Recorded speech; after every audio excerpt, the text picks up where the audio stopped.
Então, a gente vai revisar essa parte de farmacologia com base no que está no livro da Farmacologia Ilustrada e a gente vai fazendo uns adendos nas partes mais importantes dessa parte. Então, para começar com farmacocinética, o que ela é? A farmacocinética ela vai estudar aquilo que o organismo faz com o fármaco. Então, aquilo que o nosso organismo é capaz de fazer com aquele fármaco que está sendo introduzido nele. E isso, ele passa por 4 fases. A primeira fase é a fase de absorção. Então, a absorção acontece desde o local da administração, que é quando você ingere esse medicamento, até que ele atinja a circulação, então a corrente sanguínea. Então, um fármaco que você tem via oral, então ele vai ser absorvido quando ele atingir a circulação. A distribuição é o fármaco, ele pode então sair da circulação e se distribuir nos líquidos intersticiais intercelular. Então, o fármaco ele tem que ser distribuído dessa corrente sanguínea, porque ele precisa atingir o tecido-alvo. Então, qual a única forma dele fazer isso? Vai ser por meio da distribuição. Terceiro, vai ter a biotransformação, que é quando o fármaco ele vai ser biotransformado. Isso acontece nos hepatócitos, principalmente. Então, o principal local de biotransformação é nos hepatócitos, então no fígado. E a eliminação é quando o fármaco e os metabólicos saem do organismo, seja pela urina, pela bile ou pelas fezes. Então, são 4 fases: absorção, distribuição, biotransformação e eliminação. Para começar, o livro ele traz os principais mecanismos de absorção. Então, as formas de absorção, que é a difusão passiva, facilitada, ativa e endocitose. A principal vai ser a difusão passiva. Na difusão passiva, você tem o fármaco, que ele é hidrossolúvel, e ele vai passar por um canal. E a difusão passiva também de fármacos que são lipossolúveis. Então, vai ser a difusão passiva de fármacos de lipossolúveis, então difusão lipossolúvel. Difusão facilitada, transporte ativo pelas bombas, e endocitose, que é quando você tem um fármaco que possui uma molécula grande. O principal que você precisa saber, principalmente os que são mais usáveis, que são a difusão passiva e a facilitada, que elas são as principais de absorção. A maioria dos fármacos vai ser absorvida pela difusão passiva. E seguindo, o livro traz os fatores que vão influenciar na absorção. Essa é a parte mais importante desse primeiro capítulo de farmacocinética, que é o efeito do pH na absorção dos fármacos. Então, a maioria dos fármacos ou ele é um ácido fraco ou uma base fraca. Os ácidos, eles são doadores de próton, então eles liberam próton e eles formam um ânion. Já as bases, elas são aceptoras. Então, um ácido e meio ácido, você vai ter muito próton. Em um meio mais básico, você vai favorecer a ionização desses prótons. Então, o efeito do pH, ele vai determinar o que aquele medicamento vai ser ou não absorvido. Então, as bases, elas também podem liberar H+, mas a forma protonada dos fármacos básicos, ela é carregada e a perda de próton que vai produzir a base não ionizada. Então, o que acontece? Aqui o fármaco, ele atravessa mais fácil a membrana se ele não estiver ionizado. Então, um fármaco lipossolúvel. Então, se a gente pensa num fármaco lipossolúvel, ele vai ser mais absorvido. Então, ele tem mais absorção, ele é mais absorvido. Então, fármacos lipossolúveis são melhores absorvidos, porque eles conseguem penetrar mais facilmente a membrana, então eles penetram mais fácil o tecido. Já fármacos hidrossolúveis são mais facilmente excretados. Então, quando você pensa em excreção, você pensa em um fármaco que é hidrossolúvel, porque você quer excretar aquele fármaco, então ele tem que ser hidrossolúvel. Já em um fármaco lipossolúvel, você pensa em um fármaco que quer ser melhor absorvido. Então, quando você quer excretar um fármaco, então seja por intoxicação ou algo do tipo, você tem que ionizar ele para tornar ele hidrossolúvel. Então, o principal motivo de você ionizar um fármaco é para tornar ele na forma hidrossolúvel, facilitando com que ele seja excretado. Então, esse é o principal motivo de você fazer uma excreção. Lembrando que o ácido fraco no estômago, o estômago ele vai ser a primeira passagem dele, então o estômago já é ácido. Então, com pH ácido, vai ter grande interação farmacocinética. Lembrando que a absorção, ela acontece da passagem do local que ele é absorvido, da passagem do local que ele é absorvido para a circulação sistêmica. Então, quanto mais lipossolúvel, mais absorção você tem e o grau de ionização vai proporcionar essas ionizações de formas diferentes. Então, lembrando, em pH ácido, então uma base fraca em pH ácido, ela vai ser ionizada. Então, você vai ter com carga e vai se tornar hidrossolúvel. Já a base, ela é aceptora. Então, o que acontece? A base em pH básico, ela vai ser lipossolúvel. Então, ela vai estar não ionizada. Então, base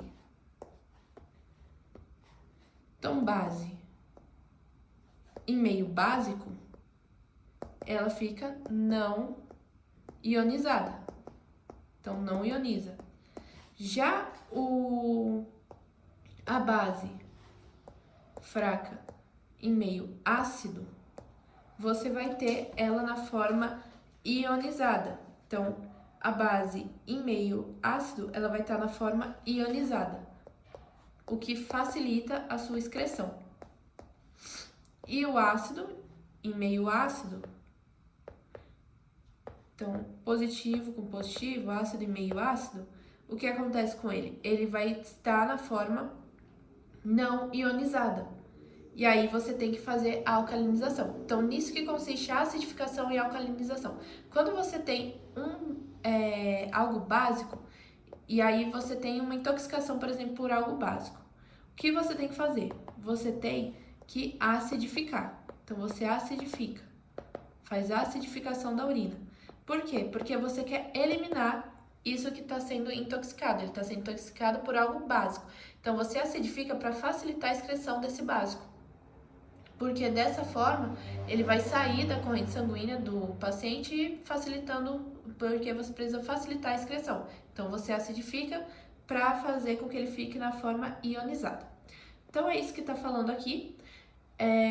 A relação das duas formas é determinada pelo pH no local de absorção e pela força do ácido ou base fraca, que vai ser representado pela constante pKa. Agora a gente vai ver o fluxo de sangue no local de absorção também determina, influencia a absorção. Então, o fluxo de sangue, por exemplo, quando você tem medicamentos que exigem que seja tomado período alimentado. Por quê? Para aumentar a absorção. Porque quando você está alimentado, você aumenta o fluxo sanguíneo do local. Então, essa é a questão de alimentação, se está alimentado ou está em jejum, determina se a absorção vai ser maior ou não. O intestino ele recebe um fluxo de sangue muito maior que o estômago. Então, a absorção no intestino é favorecida antes do estômago, por conta da questão de irrigação. Área de superfície também, então superfície contendo microvilosidades e o tempo de contato com a absorção. Então, se o fármaco ele desloca muito rápido pelo trato gastrointestinal, pode acontecer que em uma diarreia intensa ele não seja mais absorvido. Então, paciente com diarreia, constipação e vômito, isso torna a absorção mais lenta. Então, por isso que nesse caso você prefere medicamento de via intravenosa, porque ele não passa pelo mecanismo de primeira passagem.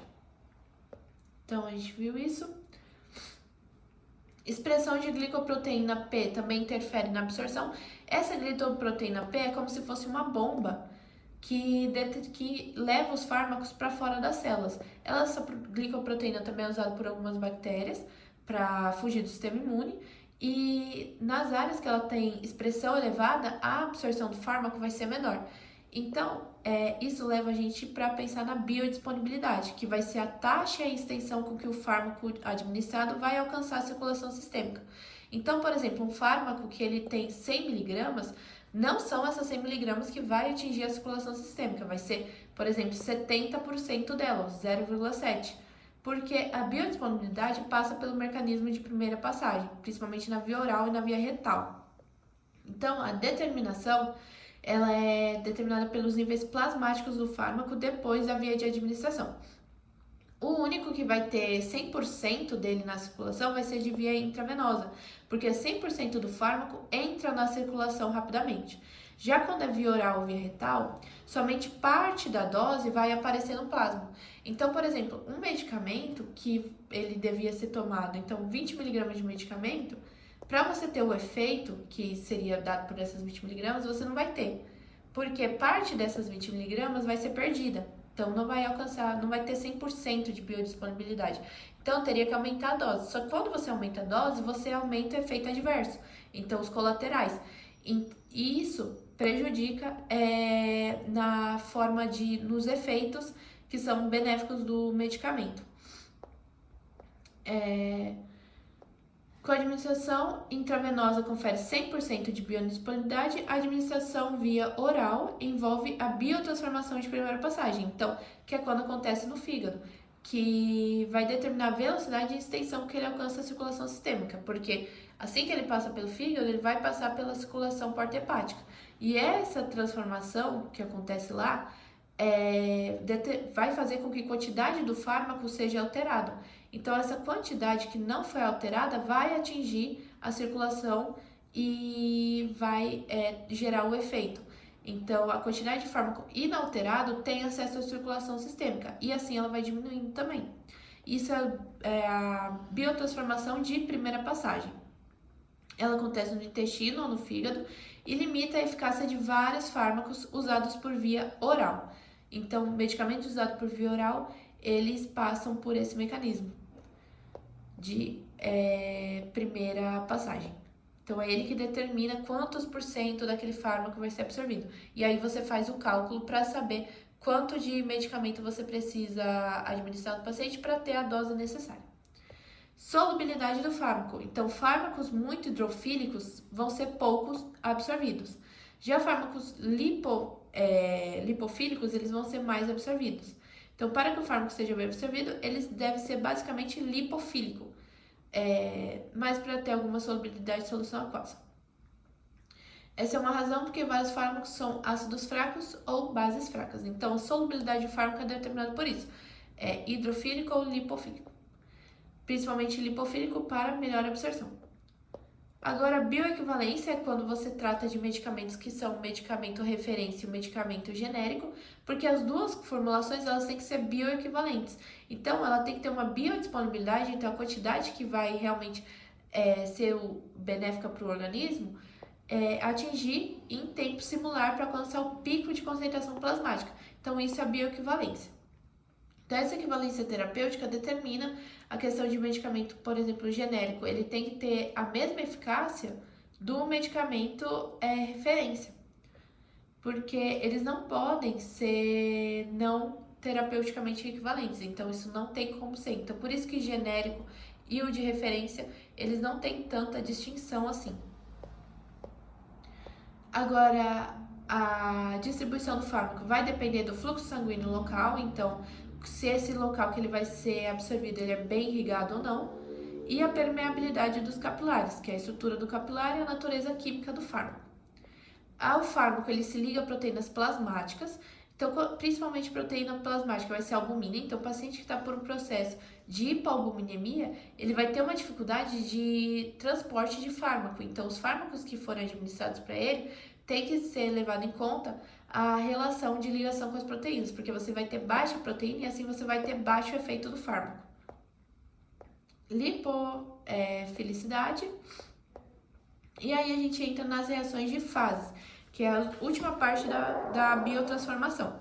Então você tem a fase 1. Na fase 1 você faz o quê? Você inativa a molécula do fármaco. Então você vai expor um grupo químico. Então converte fármaco lipofílico em molécula mais polar, porque você quer fazer o quê? Você quer excretar esse fármaco. Então, a biotransformação de fase 1, ela pode aumentar ou diminuir a atividade farmacológica, ou ela também pode não ter efeito sobre ela. Mas, nesse caso, você pega o fármaco que está lipofílico e transforma ele em forma polar. A reação de fase 1 vai envolver a P450, que ela faz oxidação e redução, e aí, nessa parte, você tem essa enzima que vai ajudar para para fazer essa transformação do fármaco lipofílico em hidrossolúvel. Aqui falando sobre as enzimas, e aí entrou nessa questão de indutor e inibidor, porque elas envolvem a P450.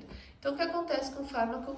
Que ele é indutor. Então, os indutores, eles induzem a enzima a trabalhar. Então, indutor significa que você está induzindo a enzima. Então, a enzima P450 são um alvo importante da interação de fármaco, principalmente essa enzima. Então, você tem outras CYP, então você vai ter cada CY associado a substratos comuns. E cada um vai ter o seu indutor. O que acontece com esses indutores? Então, por que você tem que saber os principais que têm relação com o principal indutor? Porque o indutor, ele induz a enzima a trabalhar mais rápido. Então, ela vai eliminar também mais rápido esse medicamento, ou seja, vai diminuir a concentração dele no sangue. Então, quando você diminui a concentração dele, você diminui a ação. Então, você tem menos resultado. Então, por exemplo, uma CY2C19, você vai ter o substrato dela, que vai ser metabolizado pela essa enzima. Então, se você tem um indutor dessa enzima, você vai ter uma eliminação mais rápida do fármaco, que é o substrato, e assim você vai ter menos ação desse fármaco. Então, aqui como exemplo, tem a rifampicina, que é antituberculose. E aí, o que acontece? Diminui de forma significativa a concentração na presença de indutor e de inibidor, de indutor nesse caso. Então, você tem várias interações farmacocinéticas. Então, por exemplo, na rifampicina, então você vai ter, quando ela tem o omeprazol, por exemplo. O omeprazol ele vai funcionar como indutor. Então, ele não vai tratar a gastrite, ele vai acabar sendo diminuído. Então, a rifampicina, quando ela está sendo administrada junto com o omeprazol que devia estar tratando a gastrite do paciente, ele não vai estar tendo a sua ação, porque ele vai estar diminuindo a atividade da enzima. Então, ele diminui a atividade da enzima, a enzima, ela faz com que seja mais rápido o metabolismo desse fármaco, que é a rifampicina, e aí você vai eliminar ele mais rápido, ou seja, você não vai ter a ação necessária. Já nos inibidores, a inibição da atividade da enzima, ela leva a efeito adverso grave. A forma mais comum de inibição vai ser pela competição pela mesma isoenzima. Então, alguns fármacos são capazes de inibir reação da qual eles nem são substratos, então provoca muita interação. Então, o que vai ser o inibidor? Ele vai inibir a atividade da enzima. Indutor, ele vai induzir a enzima a trabalhar. Inibidor, ele vai inibir a enzima de trabalhar. Então, ele vai transformar o fármaco. Então, diminui a sua excreção. Então, ele fica mais tempo disponível no sangue. Então, tem uma maior disponibilidade, uma maior concentração de substrato no sangue. E diminui a velocidade da sua excreção. Então, inibir. Então, o que acontece com o inibidor? Então, quando você tem um inibidor, ele inibe a enzima. Então, inibiu a enzima. Não faz metabolização, então não metaboliza. Não metabolizou, vai ter mais ação farmacológica, porque ele vai ficar mais tempo na corrente sanguínea. E o que acontece? Isso gera toxicidade. Porque esse fármaco que deveria estar sendo excretado, ele vai estar mais tempo na corrente sanguínea tendo cada vez mais ação. Então, quando você tem essa reação de inibição, você gera toxicidade. Quando você tem reação de indução, ou seja, quando você induz a atividade da enzima, você tem menos ação farmacológica. Então, diminuição de ação. Então, você vai ter menos ação farmacológica. E isso é o principal das enzimas da CYP. Então, você vai ter aqui substrato comum da C2C9, varfarina. E aí, qual vai ser o indutor dela? Então, o indutor da enzima vai ser a rifampicina, por exemplo. Então, o paciente, ele está tomando os dois medicamentos. Ele estava tomando a varfarina, e aí ele começou a tomar a rifampicina. E aí, o que vai acontecer com ele? Quando ele começou a tomar esse medicamento, ele vai induzir a atividade da enzima. Então, vai aumentar a excreção e aí o que ele estava tratando com a varfarina não vai ser tratado. E aí, o que acontece? Essa varfarina vai estar vai ser mais excretado e aí ele não vai ter ação da varfarina no organismo. E aí, a varfarina sendo um anticoagulante, ele vai ter, por exemplo, a questão de trombo, então pode gerar trombo. Já quando você fala de inibidor, você vai ter a questão da não metabolização. Então, esse ele vai ficar mais tempo e vai se tornar tóxico. Agora, a reação de fase 2, essa reação é a reação de conjugação. Então, você vai ter enzimas transferases que vão fazer essa reação de conjugação para tornar esse medicamento mais hidrossolúvel. Então, se o metabólito da fase 1 ele é suficientemente polar, ele já pode ser excretado pelos rins. Já alguns, eles ainda não alcançaram essa polaridade. Então, eles precisam passar por essa reação, que é a reação de conjugação. Então, por exemplo, como ácido glicurônico, sulfúrico, acético aminoácido, que vai produzir um composto polar, que é mais hidrossolúvel e inativo. Então, a glicoronização é a reação de conjugação mais comum. Então, você adiciona uma transferase para facilitar que ele fique hidrossolúvel e aí ele seja excretado pelo rim ou pela bile.